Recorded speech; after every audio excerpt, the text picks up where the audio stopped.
Hey, welcome back to the channel. My name is Tim. I am the security nerd, as you can see here on my mask. If you're wondering about the mask, watch the video, the welcome video. It'll tell you all about it. It'll tell you all about me. It'll tell you all about the channel and why I wear the mask.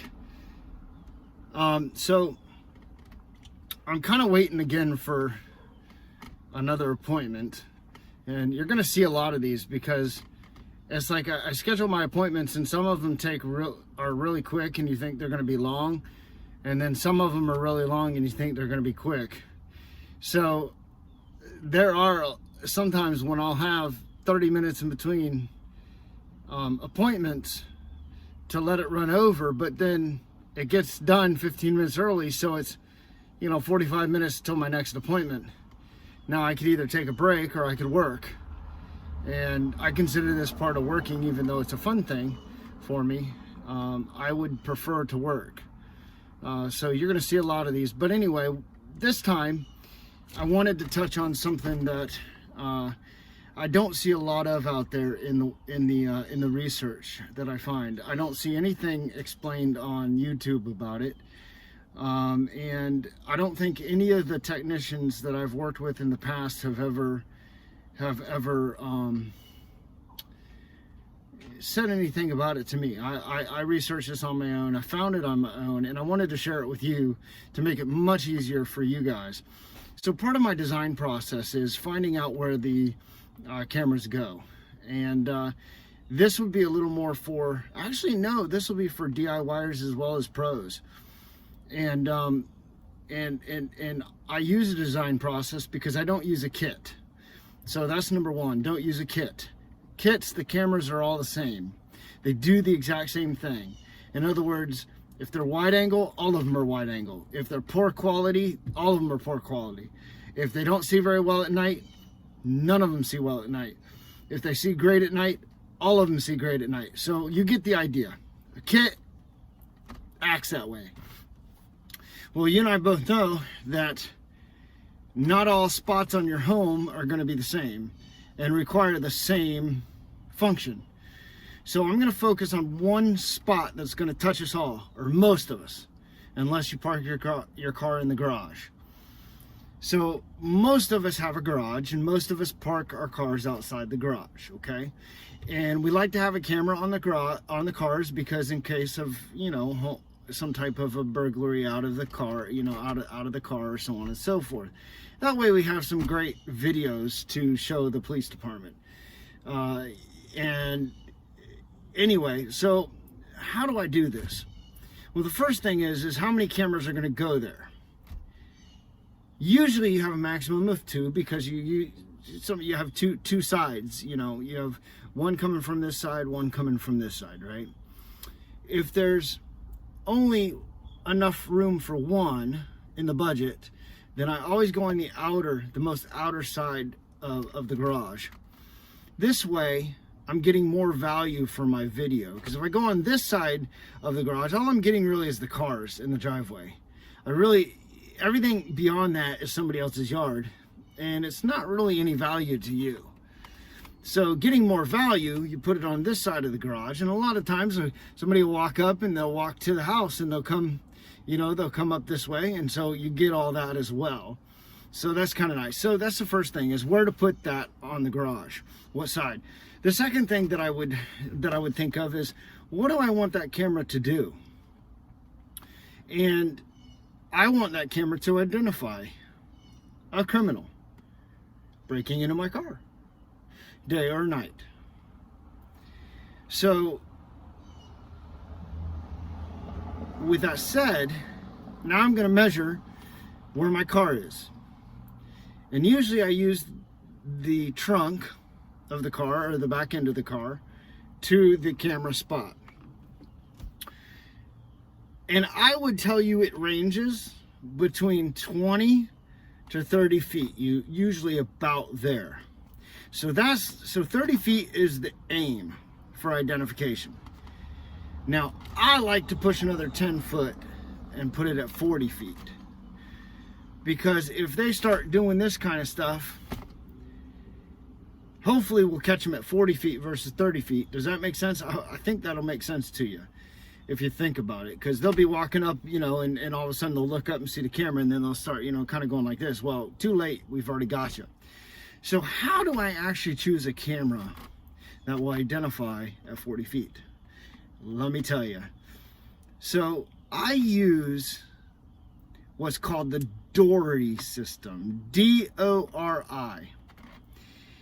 And let me tell you what that stands for.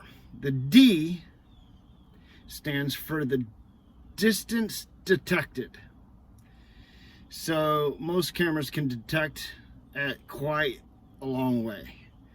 I can detect 600 feet, 700 feet. You can detect something moving. So that really has no value to me or to you. The second part of DORI is O, which is observe. So now, not only can a camera detect at a certain footage, but they can observe something moving around at a certain distance. So we have detect and observe, and neither one of those they're useless to me. The only reason why an observe might be useful is if somebody had it off their back porch and they were watching wildlife, because they enjoyed doing that, and that might be a useful number for me. So the next two are the biggest numbers. It's D-O-R-I. The R is recognize. So a lot of times the recognition can go for anywhere between 40 to 80 feet. And this is good if you have, you know, if you know that it's your neighbors breaking into your car all the time. Recognition is fine. You can get a camera that'll do that. But if you don't know who it is, you need the identification portion of DORI. And the last letter is I. D-O-R-I. I is identification. And identification has certain parameters behind it to be able to identify. In other words, there has to be so much data per square inch. The farther away they are, the smaller they are.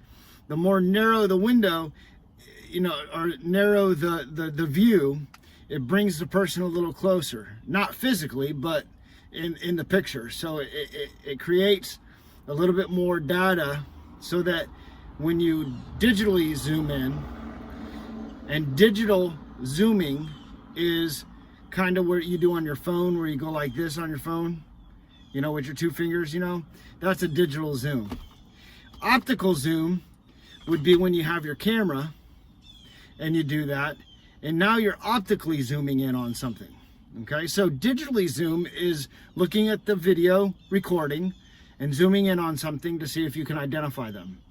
And there's the parameters. Like I said, there has to be so much data there in order to get a clear picture for identification purposes. I was doing some research the other day on this actually, and I was watching one video, and one guy says, these wide angle cameras will identify at 40 feet. And he's incorrect. Probably what he was meaning was identify, recognize at 40 feet. Because I don't have, even my 4K cameras, wide angle won't do 40 feet. It's just not, it's not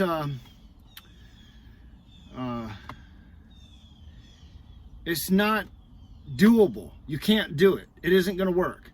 If you stand 40 feet away from a wide angle lens, doesn't matter whether it's 4K, doesn't matter whether it's 2K, doesn't matter whether it's 2 megapixels. So 8 megapixel, 4 megapixel, or 2 megapixel. It doesn't matter. It's not going to work. 40 feet is a long way. My camera's got to be at least 4 millimeters, and it's got to be at least a 4 megapixel, and even then you're stretching 40 feet. So But you can recognize at 40 feet, and sometimes we get those two words mixed up, identify and recognize. So you have to understand that recognition is, oh, I already know like I already know him, or I've seen him before, okay, and I recognize him. Identify is, I don't know who the heck that is, and I need to be able to identify that person. So when I prosecute the person can't say, well, that's not me. Well, it is, because we've identified you through this video. And the courts, they have specific, rules and so on and so forth. And I was talking to a police officer just the other day. In fact, I was doing a video and one of my customers kind of called me or interrupted me. Didn't know I was doing the video, but called me. I went to her house. Police were there. We got to talking about cameras and how he is frustrated sometimes because some of the most popular cameras he gets footage from can't identify anybody. And he was just frustrated. He's like, that stops us. We can't do a blasted thing if we can't identify the individual. So that eye is very important in the Dory system. Now, how can you find if your camera has those stats? The funny thing, actually, it's the sad thing is most residential brands don't even tell you that stuff. I gave a call into one of the most popular ones in the local hardware store, not hardware, but local discount store, big box store. And I called them, their tech support, and I asked them about it. Hey, how far will these identify? Well, what do you mean? They didn't even know what I meant. Okay, and I said, I use the Dory system. Never heard of it. Of course, I expected that. It is European. At least the site that I got it from was a European site. But it makes sense. Now, the cameras that I use are not European, but they have them. And I know that both of the cameras that I used to use, well, the one brand I used to use had them, and then the new brand that I use now, because I think they're better, they have them too. And I can see how far this camera is going to identify somebody. So let me tell you real quick, what if your camera doesn't have it? Let me tell you what I do. I kind of generalize, if you will. And I'm a little more hesitant on the numbers. So I know in my brand, off the top of my head, that a wide angle lens, 2.8 millimeters, a 4 megapixel 2.8 millimeter camera will identify at 18.6 feet. All right, now we could probably squeeze another foot out of that, so I usually say 20 feet, but it's actually 18.6 feet is what it'll identify at. So then I use that, and I would share with you that in a residential brand it might be a little bit less. So if you've got a 1080p camera, which is a 2 megapixel camera, wide angle. Now, a lot of the wireless ones, the wide angle is wide. And if that's the case, it's probably identify at like 12 feet. But a normal 2 megapixel camera, wide angle, 2.8 millimeter, identifies between 15 and 18 feet. You step up to the 4 megapixel, goes about 18 to 20 feet, depending on the type of camera, depending on the quality of the camera. I have an entry level camera and a pro camera. The pro camera is about 20, the entry level is about 18. What's the difference? I don't really know. All I know is that the pro must be a little bit better quality, if you will. In the internals, maybe the lens is a little different, something like that. But the bottom line is, the wider the angle, the shorter distance is to the individual for identification. A 4K wide angle would probably be anywhere between 21 to about 23 feet. That's where I, and again, remember, I'm backing off just a little bit from the normal numbers that I have on my equipment, because I don't know what type of equipment you're going to use. So then the Dory system can be used in your head, basically, really. So if your camera doesn't tell you what that Dory system is, then what you would do is you would just kind of go to the default, which would be a 2 megapixel wide angle would be about 15 feet, a 4 megapixel wide angle might be at about 18 to 20 feet. The 4K or 8 megapixel camera might be 23 to 25, 22 to 25, somewhere right in there on the wide angle. Remember, wide angle. But the wider the angle, and I'm talking 2.8 millimeters, so about 90 degrees. The wider the degrees, the closer that identification is going to be. Now, here's another thing too. When you look at the nighttime vision, you're always going to half that. So without a lot of light, the identification process is half the normal process. So if I've got a 4K wide angle lens identifying at say 23 feet, at nighttime, that wide angle lens is going to only identify me at about 11 foot, maybe 12 foot. So the moral to that story is, make sure that you have some spotlights around the house that come on with motion, because what ends up happening is the more light that you put on the subject, the farther out that subject can be with the identification process. So I hope so let me wrap this up by saying, you're going to want to put on your driveway, watching your cars, a more narrow view. Okay, so my cameras and most professional cameras go 2.8, 3.6, and then 4 millimeter. And I like to use the 3.6 because I get about 2 feet extra.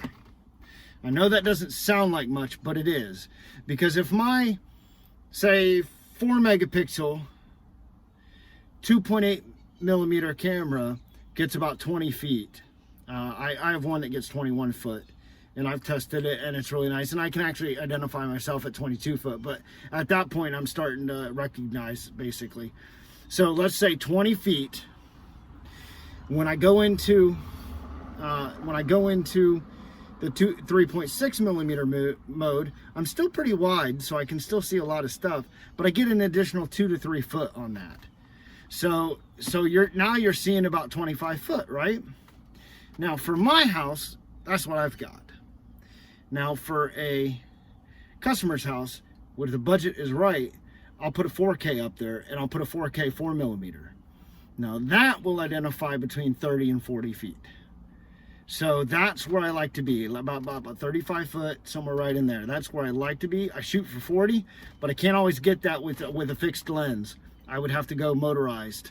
And then the motorized, I can make it, instead of 4, I can make it like 5 millimeters. So you don't see that much difference on the video, but you get that much further to the 40 feet.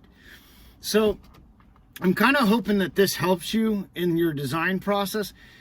And see, this is why you should design your system versus just going out and getting a kit, because none of this is worth anything to you if you just go buy a kit, because it doesn't matter. Because if that one camera will identify at 15 feet, all of them are going to identify at 15 feet. Anyway, until next time, stay safe.